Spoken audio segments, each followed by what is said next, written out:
Coming Around Again by Gwyn Howard, Chapter 4. "You wait here," China said, planting Loot on the front porch. "I'm going to just tell Grandma and Mabel." And he ran around to the side of the house, leaving Loot alone with a remarkable creature, cooling in the front porch swing with her eyes closed. Loot watched China disappear, felt the damp on his thighs and buttocks through the wicker seat of his chair, and shifted inside. The lady in the swing took the sound as a preamble to conversation. She flicked her head from side to side and opened her eyes. She regarded Loot beneath eyebrows exquisitely thin as manuscript commas. "I'm Carmen," she said. "Just Carmen." She smiled benignly upon him and gave the swing a push with her hand along the porch rail. The swing creaked and moved. "You a friend of our Horace?" "Yes," Loot said, getting up because he couldn't stand the sitting and looking off to the direction China Horace had gone. "There's no hurry, is there? You can sit if you want to." Carmen gestured grandly to the chair which Loot had just vacated. "Sit back down, why don't you?" So Loot sat again, and the weave of that damned wicker chair cut right through his pants, ridging his wet drawers against him. The drying mud was beginning to itch. "He'll be back in a while. Gone to find Susie." Who?" Loot said, distracted. "The kid has gone to get the old lady." Carmen pushed her foot against the floor, and the swing went back and reluctantly forward. "You... China Horace is... They had begun simultaneously. Now they snickered self-consciously and sat back. Carmen nodded, indicating that she would take the first line. "I'm a visitor here," she said. "I come down here from Peaburg for a rest." "You from around here?" "No, I'm from up by Saxon, originally." Loot shifted a little in the chair, trying to get at the itch that way. "Saxon, Pennsylvania? Our Susie's from Saxon. Maybe you two know each other." Loot shook his head. No, he didn't know anyone named Susie. "Saxon ain't a very big place," she said, ignoring his protestations. "You probably do know her." Loot shrugged and shook his head. "Yes," this time wishing China would finish whatever he was doing and get out here. "I'm from Allentown," Carmen said. "Ain't much to look at in Allentown either. I got out as soon as I could and got to Peaburg. Peaburg is closer to the bright lights." "That's so," Loot said. What else could he say about Peaburg, thinking, where the hell has that China got to? "Nothing happens down here either," Carmen persisted. "It's a vacation being here." Loot caught Carmen sizing him up with a tremendous glance. Black, slow eyes sizing him up, then down. Satisfied by what she thought she saw, she languished in the swing and gestured off to the string of electric lights that outlined the porch. "Here you gotta make your own bright lights. They did without running water to get those set up. To run electricity in here." She looked at him to see what he thought of that. The swing idled briefly. "Did without," she said, because there was nothing else to say, looking up. "Of course," she added, apparently evaluating the value of their shine, "they don't do nothing for the afternoons." Then there was a silence, and the only sound Loot heard was the river sliding along behind the house. "Where is that kid?" Loot thought. "You know the boy, Long?" Carmen started again. "Making conversation with a gent in the afternoon was tough work." She indicated with a sigh of her own. "Tough work when the bright lights did nothing for you." "Just met him this morning on a job," Loot said, wishing he could stand up. "So I thought." Carmen sighed and settled. She gave Loot the eye and smiled pleasantly, waiting him out. Though Loot tried desperately to come up with something, even something about the weather, he was wishing the whole time that the kid would return, or that he had just gone on up the river road to Emily's place like a sensible man. Then Carmen's eyes suddenly met his, and she leaned out around the arm of the swing and pointed one enameled finger at his pants. "You been swimming or something? In the river?" How do you know?" "You're flaky like, you know. You're putting down some kind of a dust or something. I have been watching." And looking down, Loot saw there was river muck, dried and flaked, over his shoes, wringing the whole circumference of his pants legs. "I'm sorry," he said. "Sorry Carmen sat back. I knew there was something about you. The girls say I've got a sixth sense where John's is concerned. Maybe we can fix you up with a bath. Do you some real good. No, I'm just waiting for the kid. Yes, well, that's all right. He'll be along soon, and then we'll fix you up. She looked at him again. You're something special. I can feel it, Mr. Trout, Lute Trout. Pleasure, she said, nodding. Can we get you a drink? We got some good speak out here. No, Lute said hastily. Nothing like that. All he needed to do was show up at Emily's with liquor on his breath. Lemonade will be fine. Lemonade? She said, flipping the word into the sunshine off the porch. Lemonade? Lemonade, Horace. Fetch your friend some lemonade. The only energy she exerted was in the heft of her voice into the afternoon air. I should be getting on, Lute said then, thinking it might be time to move, even if the timing was off. Still, moves had to be made. Here's the lemonade, a voice said shyly from the doorway. We'll give it to him, Carmen said. He's the only lemonade drinker on this porch. A flask materialized in her hand, and she took a belt from it. Thank you, Lute said, eyeing the flask, then sipping distastefully from his glass of lemonade. He knew he was not any kind of a lemonade drinker.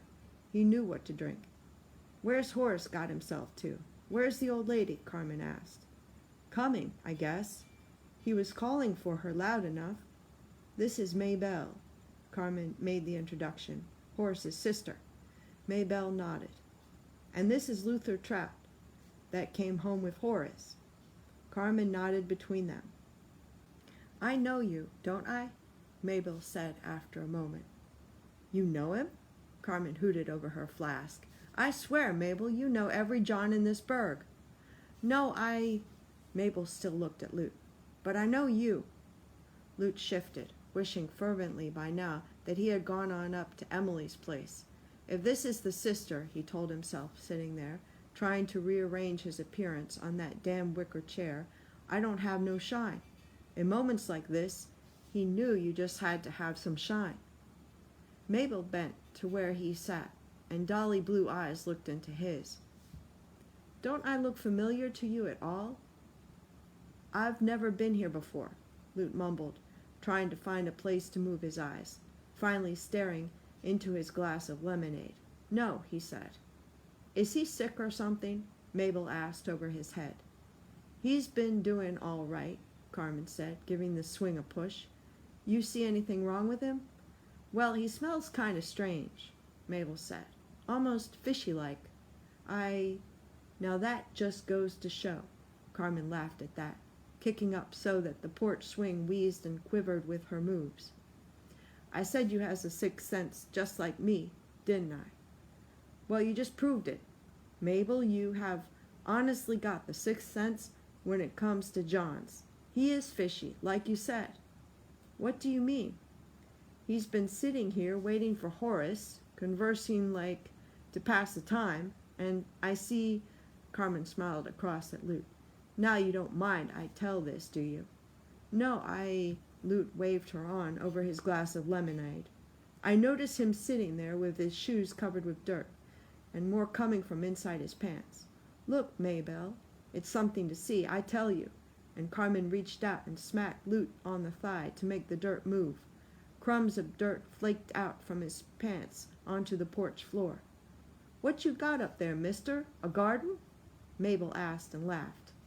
And anyone would have laughed there in the afternoon. Lute even stood and shuffled a little step he knew off the sand dance, making more dirt flake off him. Carmen and Mabel laughed and laughed.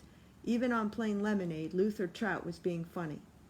And somewhere in Lute's memory, Josiah Waters was heard to say, You're a clay man, Luther Trout, but you got the gift.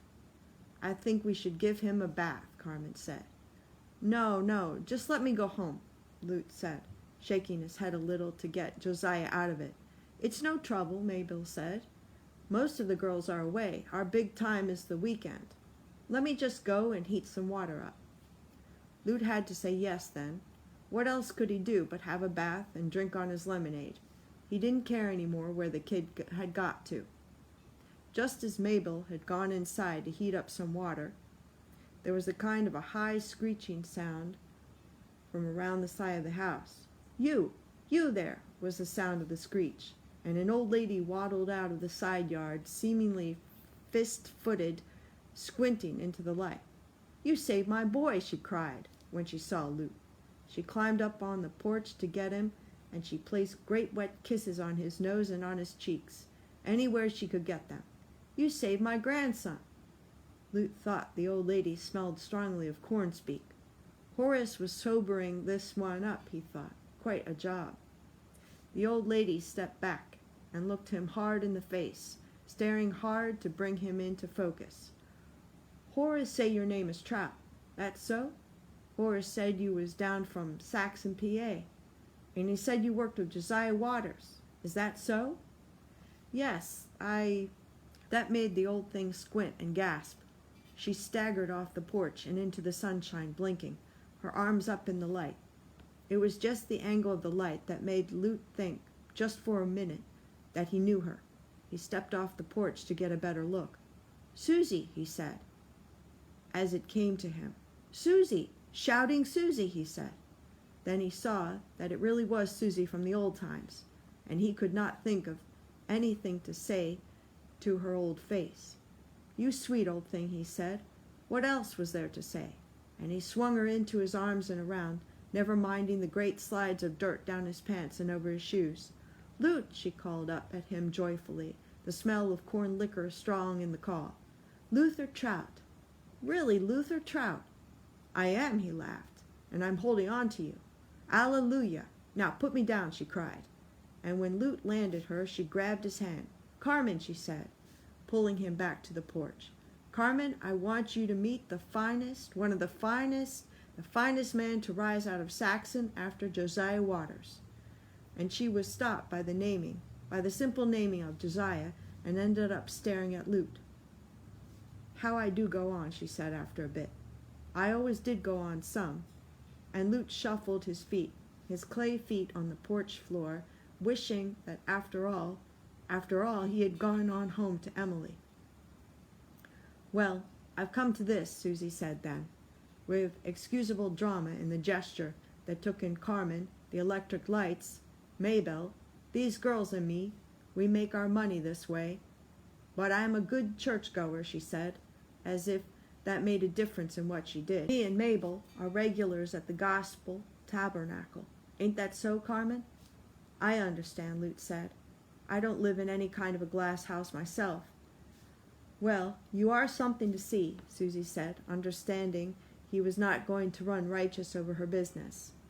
"I tell you, Carmen, you ain't never seen nothing like the power of this fella.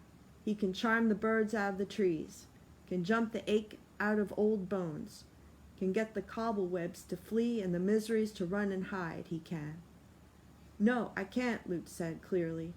"That was never me. That was Josiah. Remember, Susie?"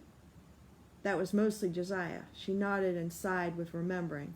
"But to see you," she brightened again. "You that saved Horace, on this day of all days. It is as a sign, she said. Then abruptly she walked away from them, off into the yard. "Let her be," Carmen advised him. "She's on a bender. She'll come around in a couple of hours. She won't remember none of this." And she smiled at him over her flask, tempting him to shine. I knew you," Mabel said then, from the doorway, coming out and taking hold of his sleeve. I knew you. Don't you remember?" Her eyes looked into his, inviting him to see past the makeup, past the white rice-face powder and the red lips, into herself, as she had been at that moment. Lute looked. Was there something? He asked himself. There was a girl in there somewhere, perhaps, holding on to the crutch to keep from falling into the wood shavings. Soaker Watson would be the catcher behind her in this light. He would stand ready for the shout when the redeemed fell over and had to be caught. Soaker was the catcher most times, and Lute could see him clearly, staring at the girl's back, planning how to lower her and feel her over good at the same time. "You take that one," Josiah said to him. "You can try that one," he said, gesturing out. Josiah was working the spirit so hard that his eyes were glazed and wild. Young ones is the easiest. They want to be healed. Come on, Lute boy, Josiah said, pulling him out to the front of the platform with him, showing him to the crowd and shouting out, "The Lord be praised." "The Lord be praised" was the call, and the girl, Lute saw the girl again. He saw her with her crutch and her bad leg, wanting to be healed, and he went down the makeshift stairs to her, and he put his hands on her. "Heal," he cried, in an imitation Josiah voice. "In the name of the Lord God," he cried. "Walk with God," he cried, the very power of his imitation bringing tears to his eyes. And he knocked the crutch away with a blow from his right hand, and she stood. She stood. "Good Jesus," Lute cried, "we thank you." Good Jesus, he thought, she is really standing without the crutch. "Walk, walk," was the call from the stage. Josiah led them on. "Walk, daughter, walk in Jesus," Josiah cried above them. "Walk, walk," Lute cried to her, and her steps trembled in the sawdust. As she stepped in the sawdust, her eyes dazzled with the look that Josiah said was always the same look. Then a hymn was started on the cue, and the voices picked up over it, and she walked with him and she talked with him, louder and louder, while Lute and the girl rocked and stepped and cried against each other, the girl wanting to be healed. Lute looked at this Mabel, and through her to all the young girls that Josiah had him save. They looked so much alike. He would never recognize any of them to see them now. But this one wanted the line just the same. He could tell she wanted him to say that he remembered her moment in the sawdust. Her moment. "God," Lute said, "I was so young. I must have been so young. We must have been so young. That was a long time ago." "Oh," she said, smiling up at him, "I laid away my crutch on that day, praise the Lord. I still limp a little, just a little." "Hey, ain't you cleaned up yet?" China said from behind them. "I thought you was going to get all cleaned up. Where's Grandma?" "Hallelujahing round," Carmen said. The swing moved. Lute could feel her eyes on him. "Water's hot, you know," Mabel said. "Maybe we better get that mud off you." "On the house," China said, waving grandly. "You'll be doing all right, buddy, in this house." Thanks," Lute said, acknowledging he was being rewarded, that this was his reward. He was so tired, he thought, so damn tired of all of a sudden, and he needed that bath. He thought, and he watched Mabel leading the way to the bathroom. "You turned out pretty well," he said, when they got there. Many of them miracles never made it out of the tent in working order. He stood there in the pink washroom, with steaming water coming out of a big iron bathtub in the center of the room, not knowing what to do with himself. Mabel said, "I did, though. You healed me all right." She tipped a bucket of cold water into the tub. "I guess." Lute looked at the floor, at himself. How could he undress himself in front of a girl he'd moved in the tabernacle and show himself to be, after all, just another naked John? Mabel rolled up her sleeves. Her arms were freckled. She saw him seeing her freckled arms. "That just goes to show that I am and always will be a country girl," she said. "You don't have freckles on your face," Lute said, wondering irresistibly where else she might have freckles. "Most customers don't want a girl with freckles on her face, so I bleach my freckles and powder them," she said, matter-of-factly. "Now, let's get that old shirt off you." Lute let her unbutton his shirt. What else could he do? "We got some spare things that will fit you," she said, taking the shirt between two fingers and setting it aside. "You certainly can't go home in that." She ran a warm, damp sponge over his chest, rinsing him down, getting the mud off him. "We don't want you getting into clean water with all this on you." "No, Lute said, stepping back a little. "Time for the pants," Mabel said. She unbuttoned his trousers, sliding down his shorts. Lute stepped back, kicking his pants and his shorts free of his legs. "I don't remember no Mabel in Saxon," Lute said, covering for his lack of modesty. "There wasn't," Mabel said, running the sponge down one of his legs. "Cold," Lute grumbled, taking another step back. "Stand still," Mabel commanded. "You're going to be on the porch before you know it if you don't stop backing up. The water isn't too cold now, is it?" "No." Lute had to admit that it wasn't too cold anymore. My name wasn't Mabel in Saxon. It was Mabel. Mabel Bushy. Now that is some awful ugly name, isn't it? So when I decided to leave, I changed it. Mabel Boucher. I decided that had a French sound to it, you know? French sounding. Yes, Lute said, to say something, but feeling the light pressure of her hands against his legs. Carmen says it will be a good name for when I hit the big time. Big time in what? I don't know, Mabel said. Maybe the bootleg business. Maybe in the moving pictures anyway. She went on. I'm ready for anything. Carmen says I have the drive to make it. She's one of those people who know things like that.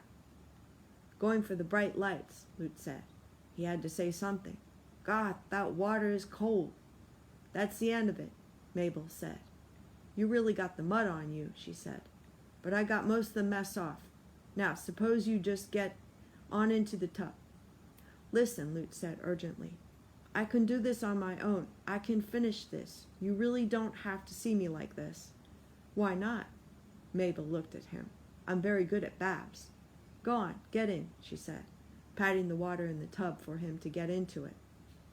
And when he was in the suds, when he was deep in the suds, she leaned over sweetly, and sweetly she kissed him. And as she kissed, her hands went down in the water, making him tremble for her as he never had for any woman before her. And his wet hands fumbled at the catches in her dress and tugged until it came off and she was naked. Naked. He reached for her, naked, touched her breast and down, touching her, wet as he was and soapy. Come on, Luther Trout, she said, helping him out of the tub, toweling him, touching him up so that sweetness ran through him, and all he could do was reach for her and take her down to the rug, wet as he was. And she had to guide him. Careful, careful, she said, leaning back on one elbow with him over her, getting him going. Oh, baby, he said, over and over as the power charged through him. After a while on the rug she said, Come on, Lute. Come on, let's go to bed. You can have a rest in my room. Come on, she coaxed him. And he babbled back at her, touching her, reluctant to be away from her, reviving as she led him, out and down the corridor to her bed. And the bed was soft, and then her hands were on him, and then her mouth. And she whispered, There's a boy. Just let me be good to you. There's a boy. There's a dear, dear boy. Geez, Lute said, stroking her hair just before things took off again. You're good, Maybelle. You are very good at babs.